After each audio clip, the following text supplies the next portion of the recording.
Hello everyone, इस video में हम पढ़ेंगे क्लास 6 की एनसीईआरटी बुक का इंग्लिश का chapter number 1 who did पैट्रिक्स homework. यहाँ पैट्रिक एक लड़के का नाम है। पैट्रिक किसका? एक लड़के का नाम है। और होमवर्क तो सभी को जो घर में काम करने के लिए मिलता है, मैडम जो देती है स्कूल की, तो उसे होमवर्क कहा करता है। तो आखिर जो पैट्रिक एक लड़का है, उसका होमवर्क किसने किया? Patrick never did homework. Too boring, he said. He played hockey and basketball and Nintendo. तो मतलब पैट्रिक कभी अपना होमवर्क करता ही नहीं था। बोलता था ये बहुत बोरिंग है, कौन करेगा होमवर्क। वो मतलब खेलता रहता था हर समय, हॉकी खेलता था, वो बास्केटबॉल, वो नितेंदो। हिज टीचर्स टोल्ड हिम, उसके जो टीचर्स थे वो उन्हें बोलते थे कि Patrick do your homework or you won't learn a thing. And it's true, sometimes he did feel like an ignoramus. उसके टीचर हमेशा बोलते रहते थे कि पैट्रिक अपना होमवर्क करो, पर वो कभी अपना होमवर्क नहीं करता था।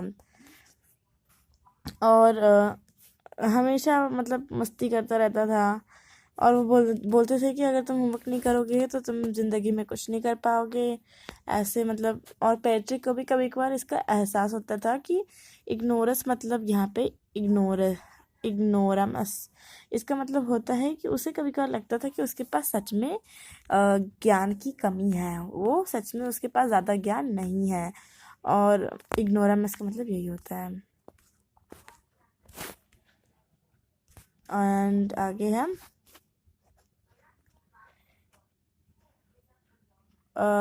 यस एंड इट्स ट्रू, हाँ ये तो कर दिया था। But what could he do, he hated homework, पर वो कर क्या सकता था, उसे होमवर्क पसंद तो था नहीं।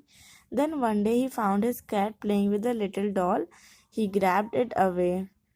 To his surprise it wasn't a doll at all, but a man of tiniest size. He had a little wool shirt with old-fashioned breeches and a high tall hat much like a witch. फिर एक दिन वो देखता है कि उसकी बिल्ली किसी छोटे से चीज़, किसी छोटी सी गुड़िया के साथ खेल रही है। जब वो उसे गौर से पकड़ के देखता तो दिखता वो गुड़िया नहीं, वो तो एक इंसान है, एकदम छोटा सा इंसान है। He had a little wool shirt, उसके बाद छोटी सी एक वुल की शर्ट, वुल कॉटन वुल आप सबको पता है ना, तो वुल की शर्ट थी उसके पास। और एक ओल्ड फैशन, पुराने ज़माने जैसे, उसने हाफ शॉर्ट्स पहने हुए थे और लंबा था। और उसकी टोपी एकदम ऐसे चुड़ैलो टाइप थी, जैसे लंबी सी चुड़ैलों की टोपी नहीं होती, वैसी ही थी उसकी टोपी। ये रहा, ये है वो आदमी। उसकी टोपी लंबी थी और उसने वुल की शर्ट पहनी थी और नीचे ट्राउजर्स पहने थे old fashioned. He yelled, "Save me, don't give me back to that cat. I'll grant you a wish, promise you that." तो वो बोलता है कि मुझे बचाओ, सेव मी, मुझे उस कैट को, मैं उस कैट को मुझे वापस मत दो, ठीक है? और अगर तुमने मेरी मदद की तो फिर मैं तुम्हारी विश पूरी करूँगा, मैं तुमसे ये प्रॉमिस करता हूँ। I'll promise you that.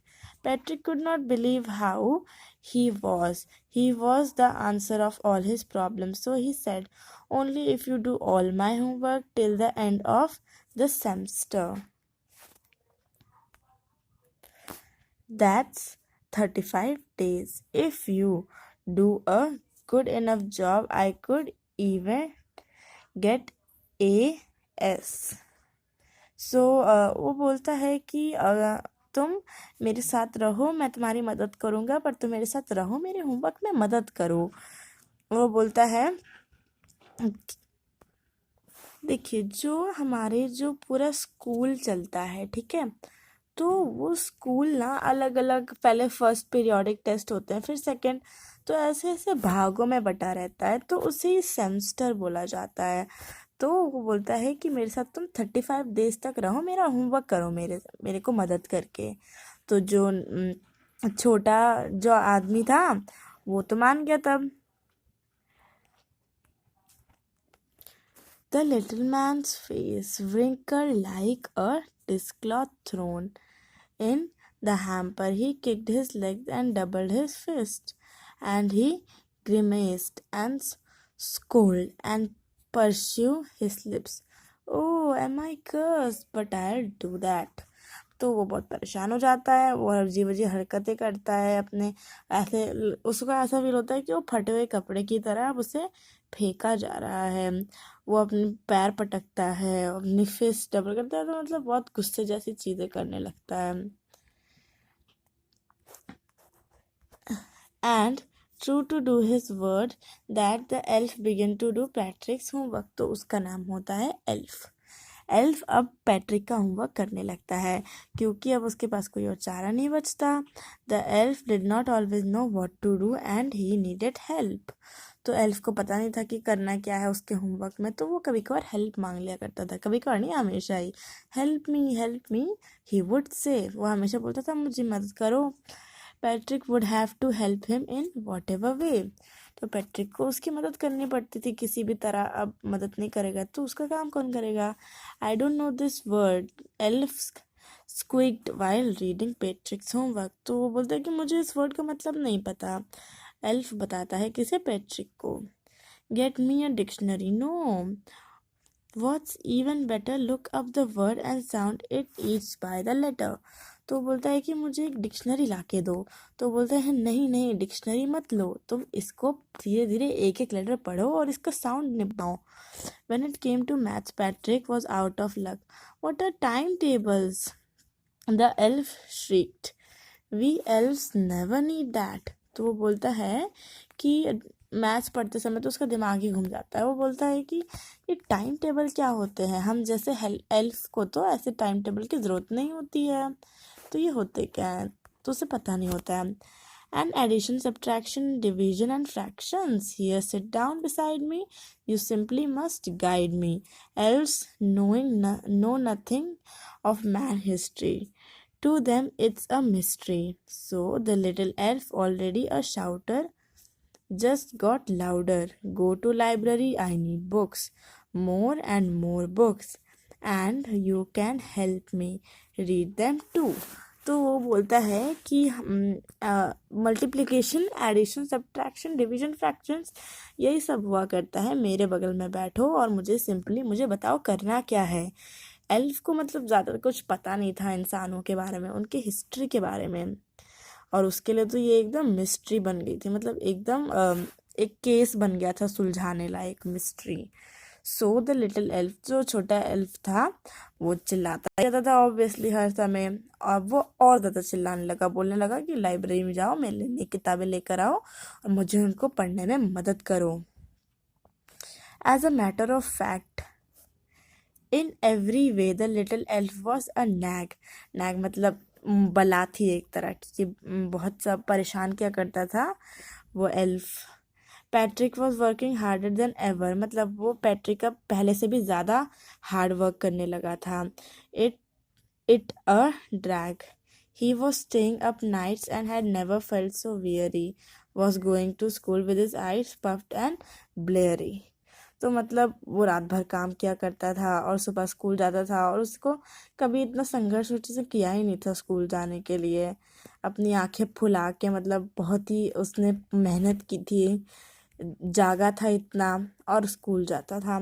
Finally the last day of school, जो अब आखिरी दिन आ गया था जब एल्फ को वापस जाना था। And the elf was free to go. As for the homework there was no more, अब होमवर्क तो और मिलना था नहीं, तो अब एल्फ जा सकता था। So he quietly shyly slipped out of the back door. Patrick got his A's, his classmates were amazed, his teachers smiled and were full of praise, and his parents, they wondered what had happened to Patrick. So Patrick अब बहुत मेहनत किया करता था उसके आने से। उसके आने के बाद बहुत मेहनत होने लगी पैट्रिक की, और उसे ए ग्रेड मिल गया। ए मतलब बहुत अच्छा, A B C होते नहीं है, तो ऐसे टीचर अमेज हो गई, बच्चे अमेज हो गए देख देख के, हमें मतलब चौंक गए। उसके पेरेंट्स सोचने लगे आखिर पैट्रिक को हुआ क्या, ये इतना अच्छा कैसे हो गया। He was now the model kid, अब वो सबसे मतलब एक तरह का मॉडल किड, मतलब one of the intelligent kid में से एक था। वो अपने कपड़ा रूम साफ करता था, अपने कोर्स किया करता था, मतलब जो जो टाइम टेबल में था वो किया करता था। वॉज चीयरफुल, कभी रूड नहीं था जैसे वो पहले हुआ करता था। और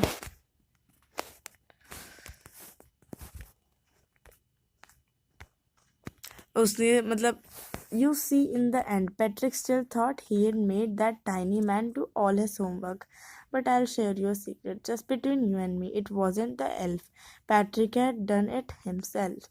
So वो बोलता है कि तुमने ये पूरी कहानी तो पढ़ ली, और कहानी पढ़ने के बाद तुम्हें ये भी पता चल गया कि पैट्रिक को अब तक ये लग रहा था कि उसका सारा होमवर्क जो था वो एल्फ करता आ रहा है, पर ऐसा तो कुछ भी नहीं था। एल्फ तो उसे उल्टा परेशान किया करता था। एल्फ उसको मदद नहीं करता था, बल्कि उसे खुद मदद करनी पड़ती थी अपनी।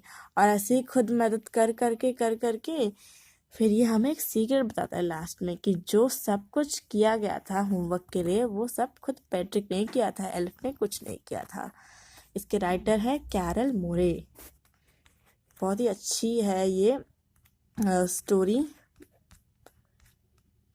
It's a rhyming story, rhyming words वाली थी और अच्छी भी बहुत थी। अच्छी लगी तो लाइक करिए, चैनल को सब्सक्राइब करिए और अपने फ्रेंड्स के साथ भी शेयर करिए।